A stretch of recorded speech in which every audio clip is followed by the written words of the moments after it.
me, David Grout, and your unicorn buddy, Eddie. And it's that time again. What? Don't go, unicorn, B. Arthur! It's old school video game time! Now where the heck are we? Did you just wake up?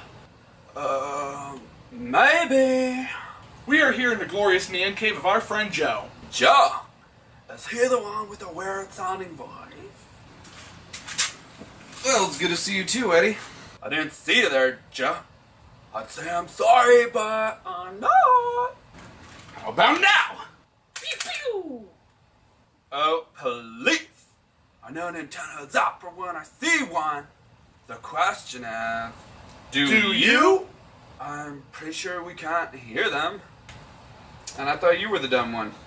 Oh, if I had my body, I'd shove this horn so far up. And that's enough, guys. We have a very important job to educate boys and gals and mythological creatures everywhere about the Nintendo Zapper and an incredible game called Duck Hunt. Yeah, it's that game that came with Super Mario Bros. This one! And this 2-game cartridge came in a Nintendo action set. Magical post-production power that to energize energize Nintendo action action set. set. That's why, chances are you've never seen Duck Hunt as a solo cartridge. Because although Nintendo did make one, that came with the Nintendo Entertainment System Deluxe set. Most of North America bought the Nintendo Action set, therefore mostly eliminating the solo cartridge from mainstream popularity. Yeah, it's like seeing your mom go on a date with a horse after she got into a fight with your father. What? Did that happen to you, Eddie? Of course not.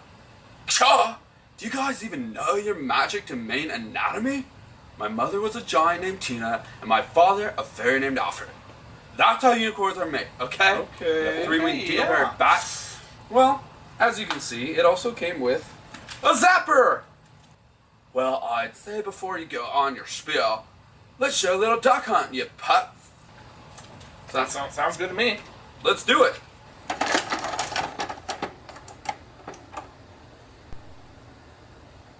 As you can see, we have the option to play Super Mario Bros. Or Duck Hunt. And look, our cursor is Mario or a duck. You guys are so stupid. Oh my god. I swear I wonder why I hang out with you guys. As you can see, it can be 1 or 2 player. You can play clay shooting as well. Let's start with some 2-player. And I guess I'll be the one playing since I have a buddy and you don't. Hey, let's just play a nice friendly game where we shoot defenseless electronic animals together. Don't mind if I do. So the game is pretty simple. You can select 1 or 2 ducks to appear on the screen. And you shoot! But you only have 3 shots, so choose wisely.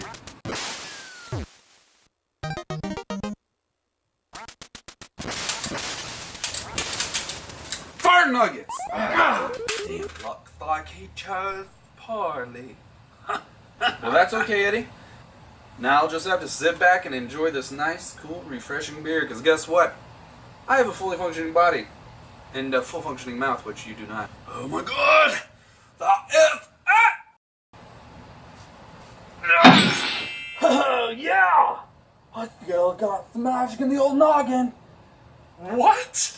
Eddie, are you seriously possessing Joe right now? Yeah, baby! You can't do that. It's wrong to possess people, especially without their knowledge. Well, to be fair, I didn't even know I could possess anyone until, well, right now. So can I finish the game? No, now let him go. Ugh, fine.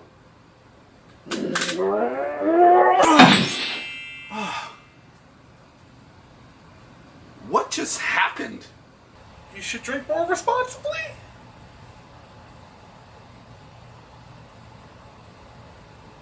I magic headbutt you, okay? Now let's get back to the show! So Duck Hunt also offers clay shooting. So before, with Duck Hunt, the challenge was to aim and shoot an unpredictable target. But with clay shooting, the targets are shot out straight, for the most part, and quickly. This makes for aiming at smaller and smaller targets. So already with the game Duck Hunt, Nintendo has found 2 separate ways to engage the gamer with a simple shooting game. Wow! So I have a question. Why are we here playing it on this small old TV instead of our place playing with your new big TV? Well, that's because, Eddie, the Nintendo Zapper won't work on new TVs. What? That's right. In order to understand why, we must understand how it works. Well then, how does it work, you putt? So the Nintendo Zapper has a photodiode in it.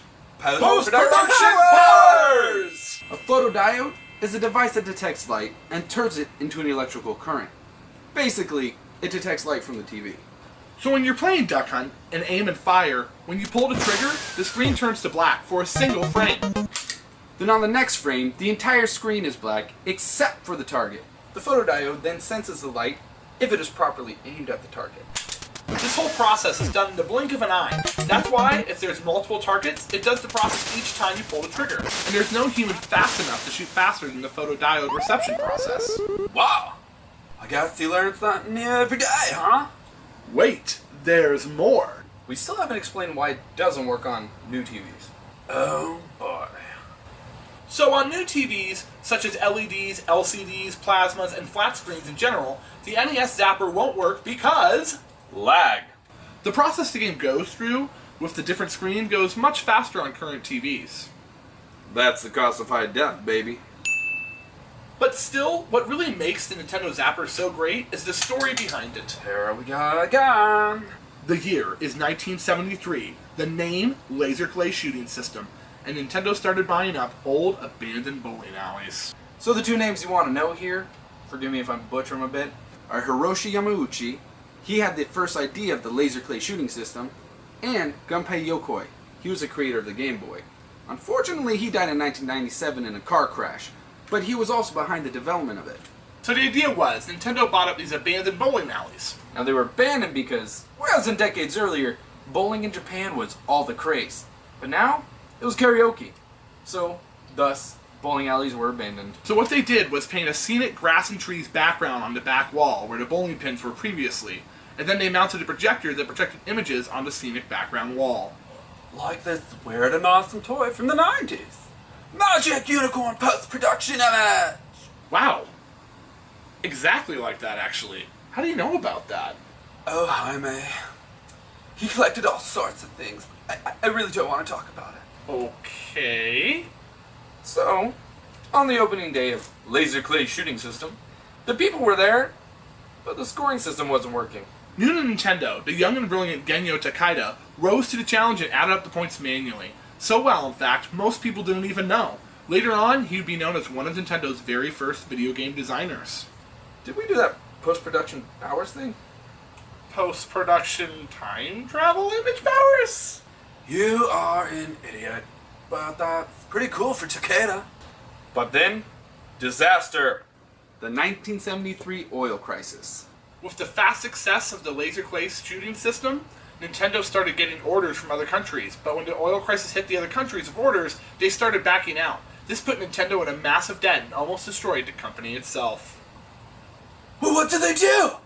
Now, Nintendo was in debt like 64 million US dollar wise. Something had to be done, and Yokoi went with the idea of shrinking the Laser Clay shooting system, making mini Laser Clay, which was a cabinet machine similar to what you see in arcades, and that's what it was marketed to. And it looked a little like post-production powers image! Slowly but surely, Nintendo began paying off their debt in the sales of mini Laser Clay. Eventually, Nintendo released Wild Gunman. Post-pro... whatever. Nintendo also made a sexier version of Wild Gunman called Fascination, where you shoot the clothes off a woman. Oh, I played that. P.S. That's a horrible educational game.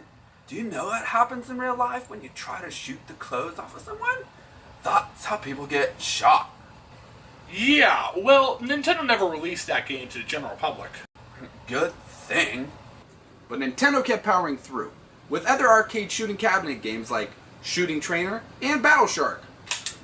Eventually, Nintendo started paying off their debt, which led to the Famicom in Japan, which led to the Nintendo Entertainment System in the US, giving us Duck Hunt and the Zapper.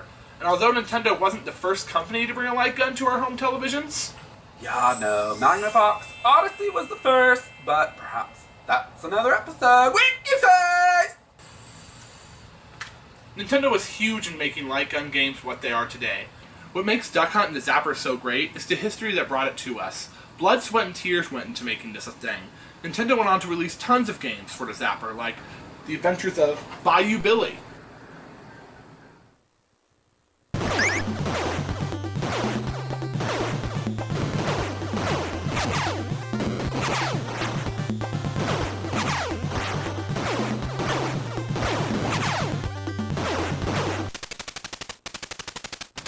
Duck Hunt brought us the adventurous thrill of hunting and firing a gun in the safety of your living room. It's games like these that inspired first-person shooters. Those aren't even popular today. It's the feeling of having to shoot every duck just so the f***ing dog doesn't mock you again. It's the peaceful serenity of shooting clay with a friend. It's using the second controller in Duck Hunt to move the duck around to piss off your friends. No way! What? You can do that? In the end, Duck Hunt taught us shooting things and fake people is just the best. Is that really a good thing? Huh. I don't know. Well, that's it for this episode of Old School Video Game Time. Thanks for watching. Don't forget to like and subscribe. Oh, and leave those comments. Tell us what games you'd like us to review, and let us know your thoughts. Once again, thanks for watching Old School Video Game Time. I'm Eddie the Unicorn. And I'm David Grau. I'm Joseph Platts. Till next time, stay awesome.